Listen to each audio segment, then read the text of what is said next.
Assalamualaikum warahmatullahi wabarakatuh. Halo, saya Dr. Angga Prastia. Nah, saya memiliki sebuah data yang menarik Bapak Ibu teman-teman semua ya. Coba kita lihat data ini. Ini adalah 10 penyebab kematian tertinggi di Indonesia. Peringkat 1 diduduki oleh stroke, banyak sampai 21% ya.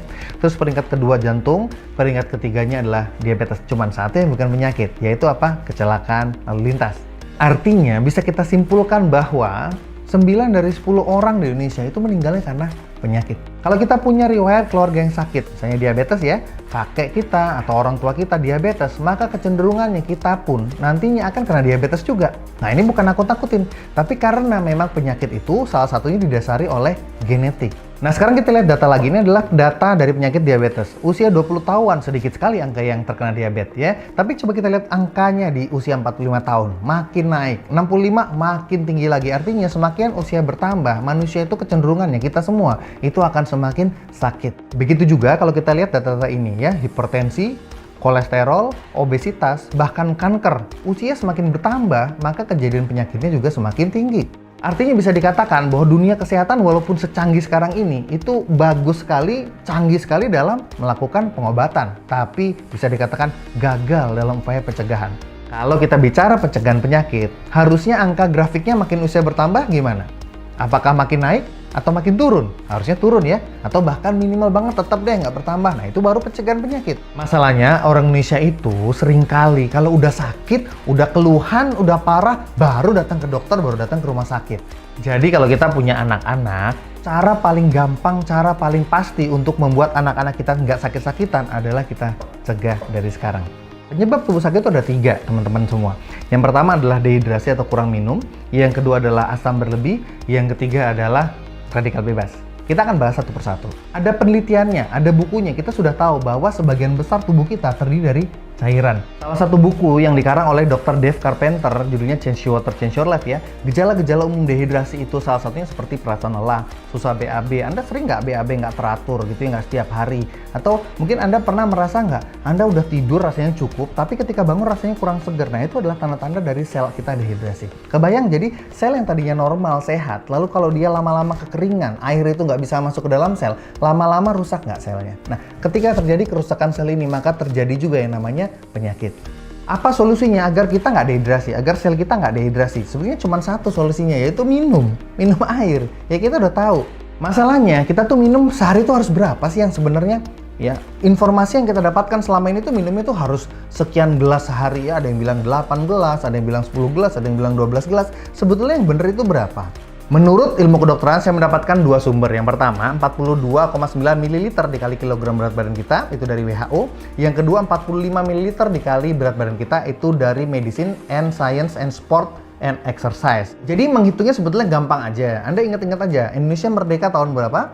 Tahun 45 ya. Ya udah, 45 ml dikali berat badan Anda. Jadi kalau Anda berat badannya misalnya 100 kg, 45 dikali 100 kg jadi berapa? 4.500 ml alias 4,5 liter per hari. Nah, dengan kita minum jumlah air yang cukup, maka insya Allah tubuh kita, sel kita akan terhindar dari yang namanya dehidrasi. Penyebab penyakit yang kedua adalah asam berlebih. Nah, kita perhatikan dulu tabel asam basa yang berikut ini. Rasanya kita orang Indonesia tuh selalu ketemu namanya nasi putih lah ya, gorengan, tepung ya. Tepung itu termasuk roti-roti, kue, cake, itu kan semuanya dari tepung ya.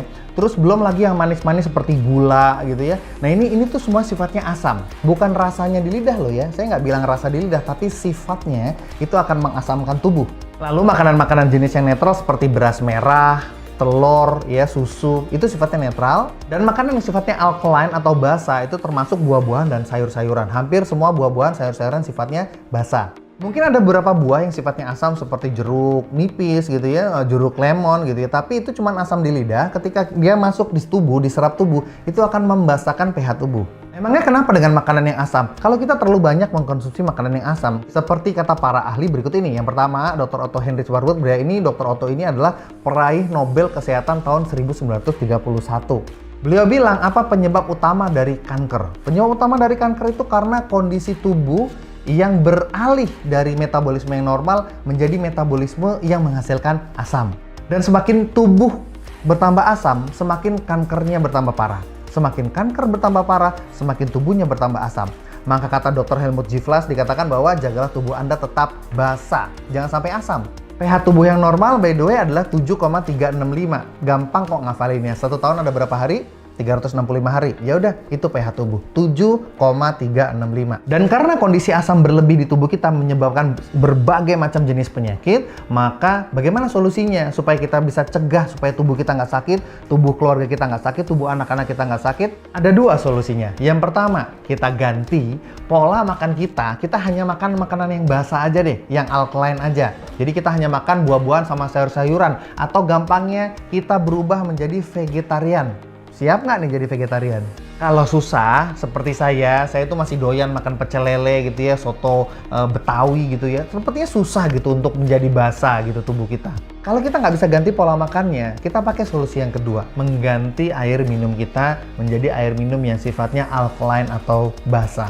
Seperti kata salah satu hadis riwayat Tirmizi, dikatakan bahwa Rasulullah bersabda bahwa perut manusia itu seperti sebuah wadah, yang harusnya wadah itu diisi sepertiga oleh makanan, sepertiga oleh air, sepertiga oleh udara. Maka ketika makanan-makanan kita tidak sehat, makanan kita bersifat asam, minimal kita mengganti air minum kita. Kita stop meminum minuman-minuman yang sifatnya asam. Nah, di salah satu buku yang lain, The Hidden Truth of Cancer, karangan Dr. Keiichi Morishita, di buku tersebut dikatakan if the blood develop a more acidic condition, artinya jika tubuh kita itu bertambah kondisi asam, artinya kita mengkonsumsi makanan atau minuman yang sifatnya asam, maka kelebihan asam itu akan ditumpuk di suatu bagian tertentu di tubuh kita, dan bagian tersebut akan berubah menjadi kondisi yang asam. Bagian tersebut akan asam dan sel-selnya akan mati. Tapi sayangnya tidak semua sel mati. Ada beberapa sel yang akan mampu bertahan, dan sel yang mampu bertahan ini akan mengalami mutasi dan ini akan menjadi sel kanker. Jadi jika zaman dulu ada pepatah you are what you eat, itu sangat benar. Ya, apa yang kita makan akan berpengaruh ke dalam sel tubuh kita. Penyebab penyakit yang ketiga adalah radikal bebas. Kalau menurut Wikipedia dikatakan radikal bebas itu adalah molekul yang tadinya stabil, lalu elektronnya ada yang lepas, ada yang hilang satu gitu ya, sehingga molekul tersebut menjadi nggak stabil. Nah, molekul yang tidak stabil alias radikal bebas ini, dia akan cenderung mengambil elektron dari sumber yang lain. Karena kan dia nggak stabil, kehilangan elektron, ya kan? Dia ngambil elektron dari yang lain. Nah, yang lain ini dari mana? Nah, itu dia, dari tubuh kita diambilnya. Sehingga lama-kelamaan sel tubuh yang diserang oleh radikal bebas ini akan rusak, dan ujung-ujungnya apa kalau rusak? Dia jadi penyakit. Jadi bisa dikatakan radikal bebas adalah sumber dari sangat banyak penyakit yang terjadi zaman sekarang. Contoh paparan radikal bebas, salah satunya nih yang pertama, paparan SMF yaitu static magnetic field, ya ini dari sinyal handphone ya, 3G, 4G seperti itu ya. Jadi kalau Anda punya anak-anak, kalau bisa jangan dibiasakan untuk main-main gadget pakai sinyal 3G, 4G. Lebih baik Anda download aja videonya. Dan ini menurut penelitian Gottman et al. Tahun 2013. Lalu asap rokok, seperti kita udah tahu asap rokok mengandung banyak sekali radikal bebas. Yang ketiga yaitu radikal bebas berasal dari polusi udara, dan menurut sebuah penelitian, polusi udara itu 300 kali lebih merusak daripada asap yang berasal dari tembakau. Dan sel-sel dalam tubuh kita itu dalam satu hari diserang 10.000 kali radikal bebas yang berasal dari metabolisme sel itu sendiri. Jadi ketika sel tubuh kita bermetabolisme, hasilnya banyak radikal bebas, dan itu menyerang sel itu sendiri gitu loh. Kalau radikal bebas solusi cuma satu, dari dulu kita sudah tahu, yaitu antioksidan. Yang jadi masalah adalah antioksidan zaman dulu tahun 1950 dari satu jeruk. Itu kalau sekarang itu harus kita makan 8 jeruk. Kalau dulu 1, kalau sekarang harus 8, baru jumlah antioksidannya seimbang. Artinya kalau kita dalam satu hari membutuhkan 8 butir jeruk, maka kalau di rumah kita ada 5 orang, butuhnya berapa? 40 butir. 40 butir itu mungkin sudah setara dengan 3 kg jeruk. Dan itu adalah kebutuhan antioksidan Anda harian. Jadi kalau kita resumekan semuanya, yang pertama kita harus minum dengan kebutuhan yang cukup, yaitu 45 ml dikali berat badan Anda. Yang kedua harus minum air yang bersifat alkaline atau basah. Yang ketiga harus minum air yang bersifat antioksidan. Artinya kita harus minum air yang kualitasnya terbaik di dunia. Menurut Anda apa sih air yang kualitasnya terbaik di dunia? Iya, betul, air Zam-Zam. Dan ternyata Allah Maha Adil, bukan hanya Zam-Zam aja yang bersifat ajaib dan bisa menyembuhkan berbagai macam penyakit. Ternyata Allah juga menciptakan ada mata air Nordernau di Jerman, ada juga Lourdes di Perancis, ada juga Nadana di India, Hitat Ryusi di Jepang, dan juga Tlakote di Meksiko.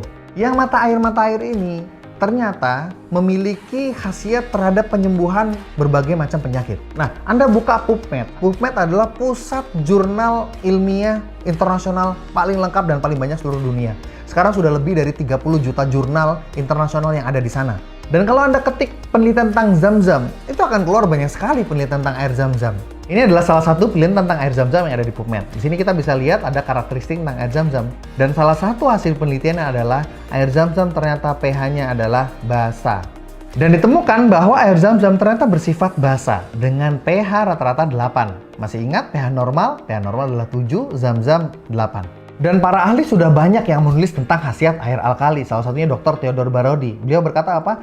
Ternyata apapun nama penyakitnya, semua berasal dari akar yang sama, yaitu terlalu banyak sampah asam di dalam tubuh. Di sisi lain, Dr. Gerard Bresnahan, dokter kepresidenan Amerika Serikat, minum air alkali adalah solusi untuk membuat pH tubuh menjadi basa dengan mudah. Sehingga Anda tidak perlu repot-repot mengganti pola makan Anda.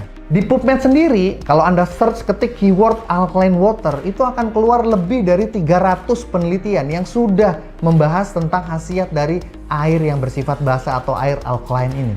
Salah satunya adalah jurnal Trends in Food Science and Technology. Dikatakan bahwa para ilmuwan berhasil menemukan bahwa air alkali bukan hanya bermanfaat buat terapi atau pengobatan, tapi juga pencegahan berbagai macam penyakit berat. Selain itu, dengan penelusuran yang lebih dalam, ditemukan juga bahwa ternyata air Zam-Zam bukan hanya bersifat alkali, tapi memiliki kekuatan antioksidan. Itulah mengapa air Zam-Zam bisa mengikat radikal bebas dan bisa mengangkat racun-racun detoks tubuh sehingga tubuh menjadi jauh lebih sehat. Demikian juga dengan mata air yang lain, salah satunya adalah fenomena dari Nordenau. Ini juga ada penelitian tentang air dari Hita Tenryusui di Jepang. Dan semuanya mengatakan hal yang sama, bahwa air ajaib ini ternyata bisa mengikat radikal bebas, bahkan radikal bebas ROS, reaktif oksigen spesies, yang dikatakan sebagai antioksidan yang paling berbahaya di dunia saat ini. Dan air ajaib ini dalam bahasa penelitian, dalam bahasa medis disebut dengan istilah natural reduced water. Natural itu alami, reduced water adalah air yang mempunyai sifat antioksidan atau mengikat racun. Lalu para ilmuwan bertanya-tanya, bagaimana dong dengan belahan dunia lain yang tidak memiliki mata air ajaib? Seperti negara kita, Indonesia mungkin. Dan karena itulah para ahli mengembangkan teknologi yang dinamakan electrolyzed reduced water. Jadi mirip-mirip dengan natural reduced water, bedanya natural alami ini dengan metode electrolyze dengan kecanggihan teknologi. Dan kalau kita lihat beberapa jurnal ini, baik natural reduced water maupun electrolyzed reduced water, keduanya sama-sama memiliki kemampuan untuk mengikat ROS. Selain itu, keduanya memiliki kandungan molekular hidrogen yang berlimpah di dalamnya. Dan berkat molekular hidrogen inilah, air ini menjadi memiliki daya terapeutik yang luar biasa. Dan molekular hidrogen ternyata sudah mendapatkan perhatian serius dari salah satu lembaga penelitian dunia, yaitu Molecular Hydrogen Institute, yaitu sebuah lembaga non-profit yang khusus mendedikasikan dirinya untuk meneliti tentang kemajuan teknologi di molekular hidrogen ini. Dan mereka sudah mengumpulkan lebih dari 1000 jurnal penelitian yang mengatakan bahwa ternyata molekular hidrogen memiliki daya terapeutik terhadap 170 penyakit di tubuh manusia dan juga bisa menyembuhkan semua organ di tubuh manusia. Dan di zaman ini, molekular hidrogen adalah antioksidan terbaik di dunia dengan kemampuan terkuat, dengan molekul yang paling kecil, jadi dia bisa menembus langsung ke dalam sel dan langsung mengikat radikal bebas untuk ditarik dan didetoks, sehingga tubuh kita bisa jauh lebih sehat, keluarga kita lebih sehat, tercegah dari berbagai macam penyakit. Dan untuk yang sudah terlanjur sakit gimana? Ya ini akan sangat membantu penyembuhan penyakit. Selain itu, molekular hidrogen sangat murah karena terdapat pada air. Dan terapi hidrogen saat ini adalah terapi paling murah. Kenapa paling murah? Ya karena cuma cukup ganti air minum aja kan. Dibandingkan kalau sudah sakit, Anda harus berobat dan menghasilkan biaya yang besar. Nah, jadi sekarang silakan Anda lanjutkan membaca website ini karena kami memiliki penawaran yang sangat menarik untuk Anda di akhir website ini. So, tunggu apa lagi? Silakan Anda baca informasinya selengkapnya. Wassalamualaikum warahmatullahi wabarakatuh.